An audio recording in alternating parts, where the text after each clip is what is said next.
Yo voy a dar una charla fundamentalmente sobre los riesgos que tienen los deportistas ante el sol y también una segunda parte para que conozcáis cómo protegeros bien del sol, ¿vale? En cualquier momento me podéis interrumpir porque yo creo que va a ser también más fácil para todos. Bueno, conocéis que el sol produce está formado por una serie de radiaciones electromagnéticas y que se van a diferenciar tanto por su frecuencia como por su longitud de onda. Conocemos fundamentalmente las que van a tener un efecto a nivel de la piel, que van a ser la radiación ultravioleta, que se divide a su vez en ultravioleta A y en ultravioleta B. También la luz visible y la infrarroja. Afortunadamente la ultravioleta C no llega a la superficie terrestre porque no sería compatible con la vida. Fijaos en este esquema como tenemos que fundamentalmente nos llega a nivel de la epidermis, que es la capa más superficial de la piel, nos llega la ultravioleta B y es la responsable de la quemadura solar intensa, que es la que a su vez va a ser responsable en el futuro de la producción del cáncer de piel fundamentalmente. Luego tenemos la ultravioleta A, que como vemos en la imagen llega hasta la dermis, un poquito más profunda, y es fundamentalmente una radiación que se mantiene estable durante todo el año y el efecto fundamentalmente que va a producir por esa estabilidad es a largo plazo, lo que da lugar al envejecimiento de la piel, a las manchas, pero que a su vez también va a potenciar a la ultravioleta B, para producir el cáncer de piel. Luego, a continuación, tenemos la luz visible, que también se ha visto que potencia a la ultravioleta A para producir envejecimiento de la piel, y también se está viendo últimamente cómo la infrarroja también produce daño solar, fundamentalmente el envejecimiento, y de ahí que las nuevas tendencias en cuanto a las cremas de protección solar no solamente te protejan de la radiación ultravioleta, sino también de la luz infrarroja, y también están un poco con la novedad ahora de la luz visible. Esto es un índice de radiación, que es el índice de radiación que conocemos como UVI, que nos mide la intensidad de la radiación en un momento determinado, y esto puede ser interesante a la hora de los deportistas por ver cuál es la máxima radiación que hay en el día, ¿no? Esto, por ejemplo, he cogido de la página web el UVI de hoy y estamos en 8. Esto, fijaos, como el 8 ya necesitamos protegernos del sol, ¿no? Evitar las horas centrales, buscar la sombra, es imprescindible ponerse crema, sombrero, gafas de sol, y prácticamente a nivel de los meses de abril aproximadamente ya tenemos un UVI muy alto, en que se mantiene hasta octubre-noviembre, ¿vale? ¿Qué efectos tenemos sobre la radiación ultravioleta? Los efectos, por una parte, son positivos, está claro, ¿no? Y todos conocemos que el sol es indispensable para la vida. Efectos sobre la psique también, fundamentalmente porque se libera una serie de endorfina y serotonina, y por eso pues tenemos más euforia, estamos más felices, ¿no? Se sintetiza la vitamina D, es fundamental para el hueso, pero además también para otros órganos, como pueden ser fundamentales para el sistema cardiovascular. La vitamina D favorece o disminuye la tensión arterial, mejora la contractilidad cardíaca, también tiene efectos a nivel también neurológico, por lo tanto es fundamental la vitamina D y el sol, y tiene un efecto terapéutico que lo veremos a continuación. Pero también, por otra parte, la balanza, vamos a ver las quemaduras, el envejecimiento de la piel, el desarrollo de cáncer de piel y las alteraciones oculares. En cuanto a la psique, como he comentado, sí que es verdad que en países del sur donde hay más sol, las personas pues son más abiertas, más felices, ¿no? Incluso se ha visto que en países del norte, cuando existen menos cantidad de radiación solar, hay más tasa de suicidio. Por lo tanto, sí que está comprobado que mejora la psique, ¿no? En cuanto a la vitamina D, como hemos dicho, por una parte está el hecho de que produzca el calcio, por lo tanto se mineralicen los huesos, ¿no? Cuando nos falta eso, pues en el adulto produce fundamentalmente osteomalacia, la falta de calcio, y en el niño el raquitismo. Pero no solo eso, como hemos dicho, a nivel incluso cardiovascular, a nivel endocrino, también incluso a nivel de neoplasias también se ha relacionado con un déficit de vitamina D a largo plazo, puede incluso desarrollar otras neoplasias, sobre todo la de colon, ¿vale? Por lo tanto es importante. Y el efecto terapéutico, pues tenemos que conocéis a pacientes o a personas que tienen psoriasis, dermatitis atópicas, que a los pacientes pues les decimos váyase a la playa porque va a mejorar muchísimo con el sol, entonces tiene un efecto terapéutico. En cuanto al efecto negativo, la quemadura solar es fundamentalmente producida por la ultravioleta B. Realmente las quemaduras solares se producen porque se sobrepasan los mecanismos reparadores de la piel que tiene ante el sol. Por eso se dice además que el sol tiene memoria, porque las quemaduras solares en la infancia hacen que la edad adulta pueda desarrollar cáncer de piel, y por eso se dice que la piel tiene memoria. Luego tenemos la radiación ultravioleta A, que como veíamos anteriormente era la que provocaba fundamentalmente el envejecimiento, las arrugas en la piel, ¿vale?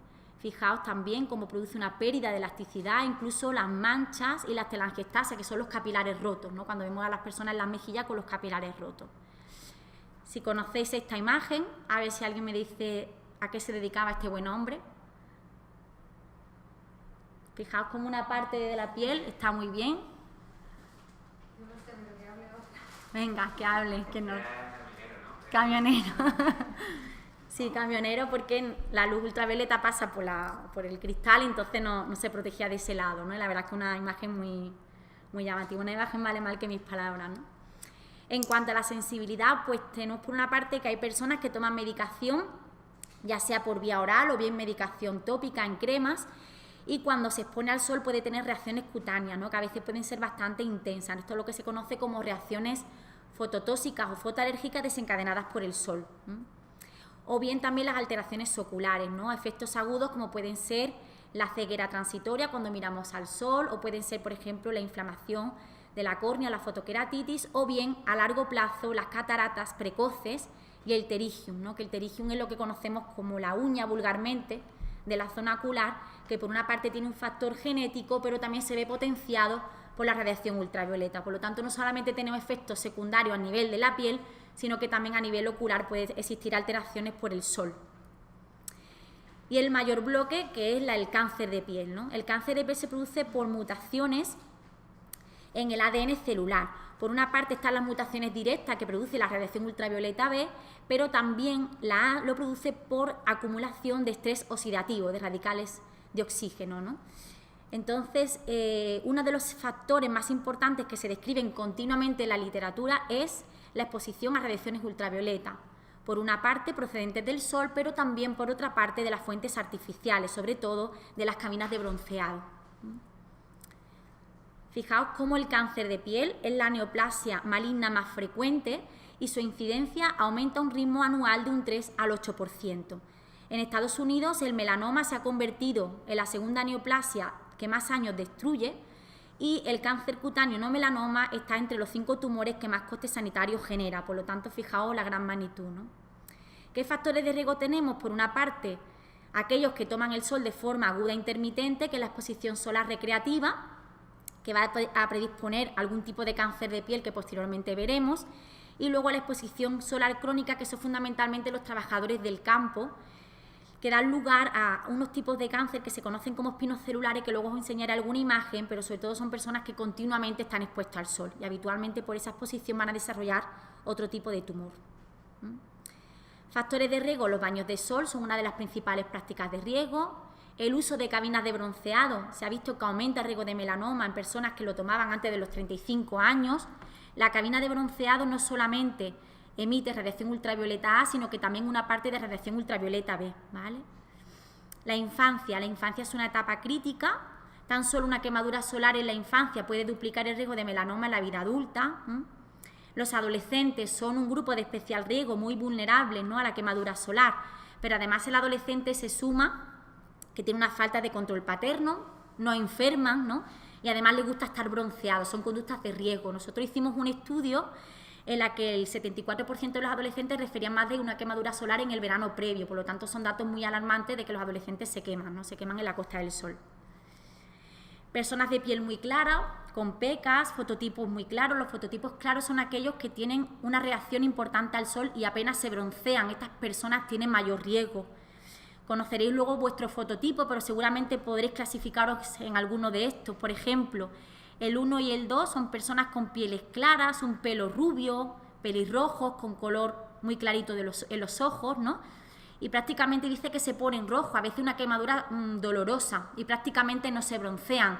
Estas personas tienen más riesgo de cáncer de piel, en comparación con los fototipos 3 o el 4 ya, que sería, por ejemplo, Michelle Obama, que prácticamente pues se broncea directamente. Entonces estas personas pues tienen menos riesgo de desarrollar cáncer de piel, ¿vale?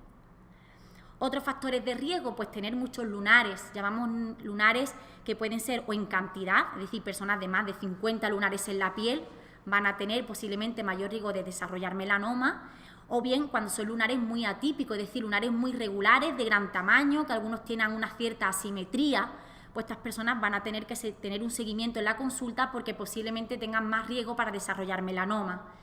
Y luego se encuentra el factor del lunar congénito, es decir, aquel recién nacido que nace con un lunar mayor de 20 centímetros, tiene mayor riesgo, ¿no?, de desarrollar un melanoma, en comparación con los lunares que son de menor tamaño. Hay luego también factores de tipo familiar. Personas que tengan algún familiar directo de melanoma tienen más riesgo de desarrollar melanoma, deberían de conocer o deberían de acudir alguna vez al dermatólogo para que les revise los lunares. Y una persona que haya tenido melanoma, esa misma persona también tiene un riesgo de desarrollar otro segundo melanoma. Por lo tanto, son personas que prácticamente en la consulta no se van a ir de alta, o sea, no le vamos a dar de alta, van a tener un seguimiento al menos mínimo durante 10 años. Hay otros síndromes, por ejemplo, los síndromes genéticos, personas que nacen con alteraciones en el ADN celular, no son capaces de reparar el daño celular que produce el sol, y entonces van a tener mayor sensibilidad a desarrollar tumores.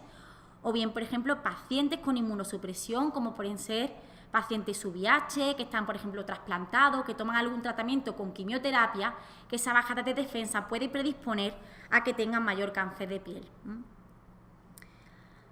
Otro grupo, pues aquí estamos, por eso estamos aquí, los deportistas de exterior, son un grupo que tienen más riesgo y fundamentalmente, ¿por qué? Porque muchos deportes se practican en horas centrales del día, no solamente con los entrenamientos, también en las competiciones, ¿no? Va a depender de la situación geográfica, mayor altura, mayor sensibilidad. Ocurre, por ejemplo, en los deportistas de alta montaña. Pero si fijaos, por ejemplo, que deportistas de la nieve tienen mucho riesgo, no solamente por la radiación directa, fijaos cómo hasta el 85% de esa radiación se refleja. O fijaos, por ejemplo, en vóley playa, el 17% se refleja de la arena, O, por ejemplo, los deportes acuáticos, hasta un 5% se recibe de radiación indirecta. El fútbol, un 3%, y el asfalto, un 2%. Esto, por ejemplo, los corredores, ¿no? Entonces, no solamente tenemos la radiación directa de la zona del deportista, sino también de la indirecta. El sudor. El sudor aumenta la sensibilidad al sol y se está viendo cómo aumenta también ese riesgo de desarrollar cáncer de piel, fundamentalmente por las quemaduras, porque el sudor hace aumentar la quemadura solar. Pero además también se suma que el sudor hace que elimines fácilmente el protector solar o la crema, por lo tanto eso hace que también tengas más riesgo de desarrollar quemadura. Existe un término que es la inmunosupresión relacionada con el deporte. Esto tiene que ver con personas que practican deporte muy extremo, personas que hacen horas y horas, se llevan corriendo y parece ser que ese tipo de entrenamiento hace que baje las defensas de la piel, y esto puede predisponer a lo que se conoce como una inmunosupresión celular. Parece que tiene mayor riesgo, sobre todo, por ejemplo, carreras, ¿no? Las carreras de ahora de maratones, ¿no? Que se lleva muchísimo tiempo corriendo de forma intermitente, y esto puede hacer que baje un poquito más las defensas. Parece que eso predispone más a que pueda alterarse la inmunidad celular. Y luego también se suma en el deportista a veces la falta de conocimiento muchas veces también la actitud hacia querer estar bronceado, ¿no? Y eso hace que también se potencie el riesgo de desarrollar quemaduras. Aquí tenemos, por ejemplo, algunos ejemplos de artículos publicados en deportistas que desarrollan cáncer de piel, por ejemplo, surfistas. Sí que es verdad que los surfistas tienen tendencia a protegerse muy bien del sol, pero se les suma que muchas veces tienen poca ropa a la hora de hacer deporte, que son deportes acuáticos, por lo tanto pierden el efecto protector de las cremas, sudan y también se encuentra la radiación indirecta. Entonces sí que se protegen, pero están muchísimo tiempo expuestos al sol. Entonces sufren más quemaduras. Los canoístas también se han visto que tienen mayor tendencia a riesgo de desarrollar cáncer de piel. Publicaciones en corredores, jugadores de cricket, tenistas, por ejemplo, Félix Mantilla desarrolló un melanoma, incluso montó una fundación para intentar mejorar los hábitos saludables de los deportistas, ¿no? Sigue jugando de un melanoma fino que se detectó a tiempo y afortunadamente pues está en un seguimiento y no tiene ninguna complicación, pero fijaos como un tenista, ¿no?, de deportista de exterior desarrolló melanoma. Bueno, ahora que os he contado toda esta parte, decir cómo me protejo bien del sol, pues hay varios métodos de protección. Voy a comenzar fundamentalmente. Una de las principales medidas es el horario, evitar fundamentalmente el mediodía. Si pudiéramos evitar el mediodía, gran parte de los deportistas, ¿no?, tendrían menos quemaduras solares. Las cabinas de bronceado, bueno, normalmente no sé si utilizáis, los deportistas de exterior no soléis utilizar cabinas, los que estáis por aquí no. Pues se ha visto que las cabinas de bronceado pueden emitir 3 veces más radiación que la luz del mediodía. Fijaos que es una radiación bastante intensa, ¿no? no solamente está provocando el envejecimiento prematuro por el estrés oxidativo que genera la radiación ultravioleta A, que es la que te da la cabina de bronceado, sino que también se ha asociado con cáncer de piel. Esta es una campaña australiana. Los australianos son muy potentes en cuanto a las campañas de prevención del cáncer de piel. Y esto es un mensaje, ¿no?, transmitido, que comentan el bronceado de la cabina, ¿no?, la cicatriz del cáncer de piel, solarium, ¿no? El solarium es una moda por la cual morir, ¿no? La verdad es que son mensajes muy directos, ¿no?, y son buenos transmisores de la información. En cuanto a la sombra, ideal crear espacios con sombra. Aquí tenemos un problema porque hacemos deporte de exterior y prácticamente las ciudades no están habituadas para hacer deporte de exterior, pero sería muy bueno, ¿no?, practicar deporte de exterior donde hubiese árboles, ¿no?, que nos protegieran del sol. Entonces, este tema es difícil, pero sería el adecuado, ¿no? En cuanto a la playa, por ejemplo, pues que conozcáis que existen determinadas sombrillas que nos van a proteger más que otras, sobre todo cuando la sombrilla tenga menos poros, nos va a proteger mejor. Y lo ideal sería una sombrilla tipo iglú, que es la que te protege también de la radiación indirecta, ¿no? En cuanto a la ropa, pues comentaros que normalmente la ropa que utilizamos para hacer deporte es una ropa adecuada, o sea, te protege habitualmente del sol, ¿no? A menos que verdad que la ropa tenga mucha porosidad, pero habitualmente los deportistas utilizamos una adecuada ropa, ¿no?, de protección. Luego hay factores que influyen, por ejemplo, el tipo de tejido, el algodón, el lino tiene menos factor de protección que la lana, la seda o el poliéster, ¿eh? La porosidad, como comentaba, si nosotros tenemos un tejido que tiene mucho poro, por ahí va a penetrar más la radiación ultravioleta y por lo tanto tenemos más riesgo de quemarnos la piel. El color oscuro protege más que el color claro, lo que pasa es que da más calor, pero protege más. El estiramiento igualmente, si estiramos mucho un tejido, por ahí va a penetrar más la radiación solar, por lo tanto tenemos que nos protege menos al estirar el tejido. La humedad, cuando tenemos por ejemplo a un niño pequeño en la playa, que le ponemos la camiseta de algodón, esa camiseta de algodón está húmeda, eso hace que favorezca más la quemadura solar. Por lo tanto, es importante cambiar de camiseta, una camiseta que esté seca. Y luego el lavado. Es normal pensar que a medida que lavamos más el algodón, encoge. Por lo tanto, al encoger, aumenta la protección solar, a medida que lavamos más el algodón. Así nos vestíamos en los años 40 y así nos vestimos ahora. Ha cambiado mucho los hábitos, pero bueno, es más saludable, ¿no?, ver a gente vestida así, pero fijaos cómo ha cambiado, ¿no? Con respecto al sombrero, para el tema de deporte sería ideal un sombrero, sería ideal una gorra, mejor que una visera. Y si ya pues os acostumbráis a llevar gorras que son de tipo legionario, que llamamos esto en países como por ejemplo Australia, lo llevan muchísimo los deportistas, son gorras que te tapan las orejas y el cuello, que dentro de la bolsita tenéis alguna, por si si acostumbráis a ella, la verdad es que sería un buen método de protección solar, ¿eh? No todos lo utilizan, pero quién sabe en el futuro, ¿no? En cuanto a las gafas de sol, pues se recomienda unas gafas de sol homologadas que tengan el símbolo CE, que es de la Comunidad Europea, y normalmente nos vamos a mover en el deporte en un rango de 2 y 3, va en función fundamentalmente del tipo de deporte. Hay algunos deportes de montaña o deportes acuáticos que utilizan el número 4 para protegerse, pero esto nos impediría visualizar bien a la conducción, por lo tanto normalmente nos vamos a mover en las gafas en un rango de 2 y 3, ¿vale? Eso sería un rango adecuado. En cuanto a las cremas, comentaros fundamentalmente que hay 3 tipos, yo creo que puede ser interesante también para vosotros como para niños, ¿no? Los que tengáis niños o sobrinos, que queráis ver cómo se utilizan las cremas. Hay factores físicos, químicos y biológicos. En cuanto a los físicos, pues son aquellos que van a reflejar la luz, por lo tanto no penetran en la piel, tienen un efecto inmediato y son más efectivas y son menos alérgicas porque no tienen absorción. Lo que ocurre es que son menos cosméticas, son las que te dejan blanco, ¿no? Esto lo conocemos como protectores solares físicos y esto es ideal para la edad pediátrica, ¿vale? También lo pueden utilizar personas que tengan alergia al sol o sean más sensibles y quieran protegerse de forma más eficaz, ¿eh? Son los fotoprotectores físicos. Luego tenemos los químicos, que son los que absorben la luz solar y por lo tanto al absorber la luz van a tener un efecto que no es inmediato, sino que una duración de 30 minutos, por eso decimos que se debe poner el protector 30 minutos antes de salir de casa, para que haga efecto, ¿eh? Son más alérgicos porque pueden absorberse, pero son los que vamos a utilizar habitualmente en la edad adulta, son los que la mayoría conocemos, ¿no? Y son más cosméticos, ¿vale? Y luego tenemos los fotoprotectores, tenemos los filtros biológicos, que son aquellos que se van a incorporar en los anteriores y lo que van a hacer es que van a eliminar esos radicales libres, son los que tienen un efecto antioxidante. ¿Qué debemos utilizar? Pues que sea de un amplio espectro. Luego veremos también que el laboratorio UCERI nos van a demostrar que lleven el símbolo de la protección de la ultravioleta B, que es la que te protege de la quemadura, pero también debe llevar la ultravioleta A, que es la que te protege de las manchas, del envejecimiento de la piel.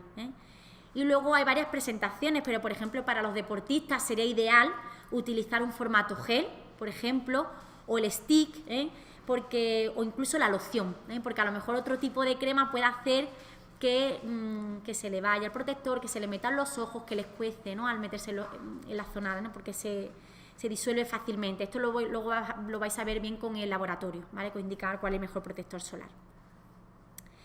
¿Qué significa el FPS? Cuando veis el valor numérico, realmente estamos valorando la capacidad que tiene el protector de medirnos la protección frente a la ultravioleta B, frente a la quemadura.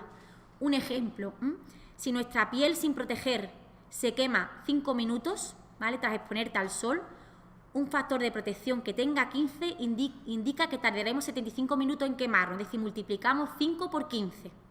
Decimos, uy, esto es ideal, ¿no?, porque la verdad es que te protege bastante bien, ¿para qué voy a utilizar un protector mayor? Pero esto sería en condiciones ideales, en condiciones de laboratorio. Realmente nos ponemos un cuarto de lo que está recomendado. Hay que ponerse, fijaos, 2 miligramos por centímetro cuadrado de crema, que equivale a 6 cucharaditas o una palma de la mano extendida de forma bastante generosa, y por todo el cuerpo, por todas las zonas expuestas. Esto realmente no lo hace nadie. Esto lo hacemos en un laboratorio con una persona que se quede ahí bastante quieta, no sude, no se bañe, pero esto no lo hacemos en condiciones habituales. Por eso siempre nosotros aconsejamos un protector alto, por encima de 30, ¿vale? Un protector de amplio espectro por encima de 30. También se puede adaptar a cada fototipo, porque, por ejemplo, una persona que tenga la piel muy oscura, que prácticamente no se quema, pues quizá con él podemos darle un protector que tenga un factor 20. Habitualmente por encima de 20 los dermatólogos no lo solemos aconsejar, pero de 20, 30 y 50 sí. Lo que, como hemos dicho, si tiene, por ejemplo, una piel muy grasa, vamos a buscar una base acuosa, pero si tiene la piel muy seca, pues vamos a utilizar una crema que tenga una base más grasa. Los filtros físicos para los niños, y bueno, y si somos también deportistas acuáticos, ¿no?, en el agua, pues vamos a utilizar uno que sea resistente al agua, porque va a ser el ideal, ¿no? Aplicarlo 30 minutos antes, en todas las zonas descubiertas, sobre piel seca, y fundamentalmente reaplicarlo, porque a las 2 horas pierde el efecto. Hay luego también otros fotoprotectores que están en el mercado, que son los solares, que son antioxidantes, que realmente sirven para aquellas personas que continuamente se exponen al sol, pueden servir para los deportistas, y son complejos vitamínicos, son antioxidantes, lo que hacen es reparar el ADN celular. Es como si tomáramos realmente muchísima fruta, ¿no?, que son realmente los antioxidantes. Estos pueden ser como un complemento más a la protección solar, no solamente con el antioxidante oral te va a evitar la quemadura, hay que utilizar otros métodos, pero bueno, como complemento más es útil. No se ha probado en niños, solamente en adultos. En los niños, comentaros, fundamentalmente lo ideal es evitar el mediodía y utilizar pues medidas físicas, sombrilla, sombrero, gafas de sol, ropa, filtro físico, como comentaba, para los niños. Y ojo, una cosa importante, en los niños no se puede utilizar una crema hasta pasados los 6 meses de edad. Antes, el niño tiene una piel muy madura y el protector solar se absorbe, no está aprobado, ¿vale? Por lo tanto, por encima de los 6 meses. Nosotros estamos haciendo una campaña desde el 2009. ¿Y por qué lo hacemos? Porque en la Costa del Sol nos encontramos que con muchísimo cáncer de piel y más de 300 días de sol al año, ¿no? Desde luego es un sitio de turismo, ¿no?, un sitio excelente para estar aquí, pero también sabemos que existen muchísimas personas que se queman la piel y mucho cáncer de piel. Fijaos cómo operamos más de 700 intervenciones quirúrgicas al año, esto supone un gran coste sanitario. El número de melanoma, que es el cáncer más letal que hay, ¿no?, de piel, se ha triplicado, sobre todo en gente joven, pero afortunadamente es verdad que lo diagnosticamos cada vez más precozmente por las técnicas de diagnóstico precoz, pero ojo que es que el porcentaje, la cifra está cada vez más elevada, ¿no? Entonces hicimos un estudio en la playa y fijaos cómo la mayoría de los bañistas se iban a la playa al mediodía. Fijaos cómo utilizaban la crema, la medida más habitual, pero solamente la mitad de ellos, el 50%. El resto de medidas, yo diría que no alcanzan ni el 40%, ¿no? Quizá ponerse a la sombrilla sí la llevan, pero el resto de medidas de prácticas muy bajas, ¿no? Y fijaos cómo tenían una tasa de quemadura solar alta. Estos son los bañistas, pero como comentaba anteriormente, los adolescentes llegan a 75%. Por lo tanto, nos planteamos pues, intentar fomentar los hábitos saludables, impulsar el diagnóstico y tratamiento precoz del cáncer de piel para finalmente reducir la incidencia y el coste sanitario. Y hacemos campañas en múltiples líneas estratégicas, ¿no? Formamos a profesionales sanitarios, vamos a intervenir a escenarios de riesgo, educamos en el ámbito escolar, porque realmente se adquiere un hábito saludable desde la infancia, Realizamos múltiples estrategias con comunicaciones e investigación epidemiológica. Y bueno, son muchos los que intervienen en este tipo de campañas, ¿no? Son muchos profesionales. Fijaos unos datos, ¿no? Desde el año 2009 hasta el año pasado, en el ámbito sanitario, formamos a 1.200 profesionales sanitarios, 14 centros de salud se formaron en la dermatoscopia, que luego posteriormente también, si alguno tiene algún lunar o algo que le llame la atención, se lo podemos ver con la luz que veis ahí, que es un dermatoscopio que ve, ¿no? el lunar o el nebus, ¿no? Lo ve en aumento, ¿no? Y podemos ver si este lunar pues, ha cambiado o no, si es un lunar que tiene algunas características de malignidad o no. Vamos también a formar a los agentes sociales, a los socorristas de playa. También nos fuimos en las zonas deportivas, reclutamos a más de 4.000 ciudadanos deportistas. Fijaos, en el centro de salud, cuando hicimos formación, se confirmaron 28 cánceres de piel entre los participantes, ¿no? En los chiringuitos de playa nos fuimos a los chiringuitos y detectamos 33 cánceres de piel. En los chiringuitos, fuimos a trabajar en los chiringuitos. Nos fuimos a los campos de golf y detectamos 26 cánceres de piel. En el parque acuático de Mijas también detectamos 2 cánceres de piel. Uno era una persona que fue ese día, ¿no? Pero otro era un socorrista que continuamente le daba el sol, ¿no? Fuimos también al skatepark de Fuengirola. Afortunadamente los niños jóvenes no vimos ningún cáncer de piel. Y en jornadas deportivas que hicimos en el 2013, en 20 eventos deportivos diagnosticamos 52 cánceres de piel. O sea, bastante importante esta cifra. Ya estamos en el ámbito escolar porque vemos que, como comentaba anteriormente, se adquiere desde la infancia un buen hábito y ya hemos formado a más de 120 profesores ya, porque en el año 2006 seguimos formando a profesores. Más de 2.000 escolares ya han recibido educación en fotoprotección e incluso algunos centros ya han intentado cambiar un poco la estructura de su centro, de tal forma que, por ejemplo, en algunos colegios ya pueden llevar la gorra cuando hacen deporte de exterior, cosa que normalmente está prohibida o mal vista, ¿no? O incluso, por ejemplo, otros centros pues ya han colocado unos toldos en los patios, de tal forma que los niños cuando salgan a los patios, que suelen además salir en horas centrales del día, pues que tengan también una zona de sombra, ¿no? Estas son nuestras páginas web, por si a alguno también le interesa y puede seguirnos, ¿no? En la página web de Disfruta del Sol. Y ya para terminar, me ha salido un poco con esa terminación terminal. Vamos a ver cuáles son los 3 tipos de cáncer de piel más frecuentes que vemos en la consulta. Si alguno luego tiene algún tipo de lesión, de riesgo, pues puede pasar también a la exploración, que lo podemos ver sin problema, ¿vale? Fundamentalmente vamos a clasificar el cáncer de piel en bueno, feo y malo, ¿vale? Y os voy a decir por qué. Vamos a empezar por el bueno. El vasocelular. Lo decimos el bueno, aunque es un cáncer de piel. Es el más frecuente, pero suele localizarse en zonas expuestas de la piel, sobre todo en la cara, y lo llamamos el bueno porque normalmente cuando se detecta este tipo de cáncer se cura, o sea, se cura con la cirugía o con tratamientos que no sean quirúrgicos y no tienen ninguna importancia a otro nivel, es decir, no va a caminar, no va a producir metástasis en otros órganos, solamente va a crecer en la piel, ¿vale? Y por lo tanto es curable, ¿eh? Sí que es verdad que genera en el paciente secuelas de la cicatriz, ¿no? Fundamentalmente, pero se cura. ¿Qué pasa con el vasocelular? Que habitualmente son personas mayores las que tienen este tipo de cáncer, pero cada vez lo estamos viendo más en gente joven y sobre todo deportistas, ¿no? Porque suelen tener exposiciones solares intermitentes. Fijaos, muy frecuente, 1 de cada 3 personas presentará un carcinoma vasocelular a lo largo de su vida, ¿vale?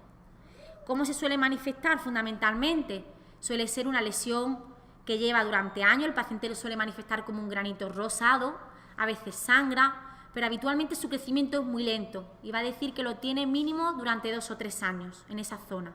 Cuando viene a la consulta habitualmente se ve bien y se le quita, ¿no? Pero suele manifestarlo de muy poco tiempo. Yo pensaba que era un grano, ¿no? Pues ese tipo de lunar es muy frecuente, que ese tipo de cáncer es frecuente que sea un vaso celular. El espinocelular es el segundo en frecuencia. No sé si os acordáis que comenté que los pacientes que tienen una exposición solar crónica, fundamentalmente aquellos que tienen trabajo de exterior, van a desarrollar una exposición solar muy crónica y van a tener muchísimo daño por el sol, y son frecuentes que desencadenen este tipo de carcinomas, que son de crecimiento muy rápido. Son lesiones tumorales, sangrantes, que aparecen en zonas expuestas, también muy frecuentes localizadas en zonas de mucosa, en los labios, en el dorso de las manos, porque son zonas muy expuestas al sol. Y el problema que tiene el espinocelular, que aunque también se puede curar, pero puede dar lugar a afectar a los ganglios linfáticos, y a veces también metástasis a nivel distal, no metástasis en otros órganos, pero habitualmente son los ganglios linfáticos. 1 de cada 10 personas puede presentar un carcinoma espinocelular a lo largo de su vida. Esta es el feo, lo llamamos el feo porque el aspecto es feo, realmente. Y luego tenemos el malo. El malo es el melanoma maligno, es el menos común, pero es el que provoca mayor mortalidad, y sobre todo es el cáncer que aparece más frecuentemente en gente joven. Simula un lunar que cambia de tamaño, que cambia de forma, de color, y el problema del melanoma, que si se diagnostica a tiempo se cura en una proporción importante de pacientes, pero si no, el melanoma afecta a ganglios y fundamentalmente afecta a órganos internos y por lo tanto puede llegar a ser mortal, ¿no? 1 de cada 75 personas puede presentar un melanoma a lo largo de su vida, y esto fundamentalmente se relaciona con personas con exposiciones solares intermitentes, fundamentalmente bañistas, deportistas exterior, aquellas personas que toman el sol de forma intermitente o aguda, y fundamentalmente está relacionado con las quemaduras solares.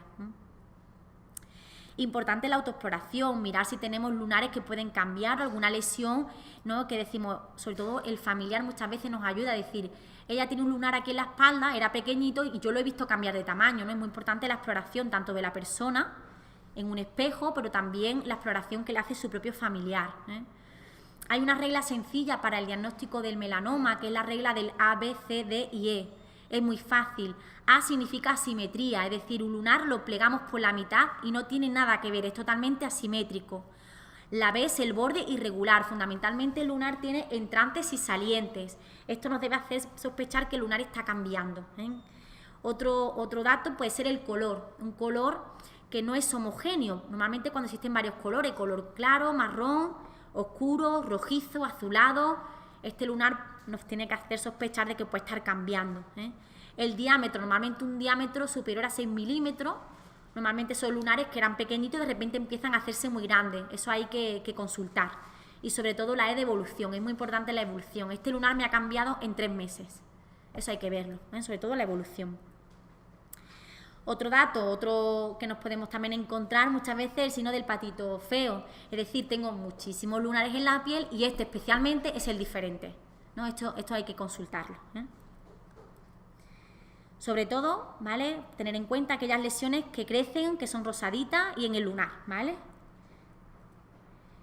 Aunque estáis aquí por si algún lunar tenéis que no os resulte que puede ser diferente a los demás, se puede ver hoy, pero también a nivel nacional existen unas campañas de screening que lo que intentan es hacer el diagnóstico precoz del melanoma, y sobre todo para aquellos que tenéis familiares que no están aquí presentes, pero sí pensáis que pueden tener algún lunar que os preocupa y no estén aquí, ¿vale? Comentaros que existe la semana del 13 al 17 de junio, dentro de nada, existe la jornada que se conoce como Euromelanoma, es decir, se pide cita a través de la página web que tenéis aquí o bien por teléfono, al teléfono que está en Madrid, ¿no? Y podéis pedir la cita. Esa cita se puede pedir en cualquier hospital nacional y cualquier persona, es decir, no hace falta que vaya a tu médico de cabecera a pedir una cita, sino lo hace a través de la página web o del teléfono. Muchas gracias.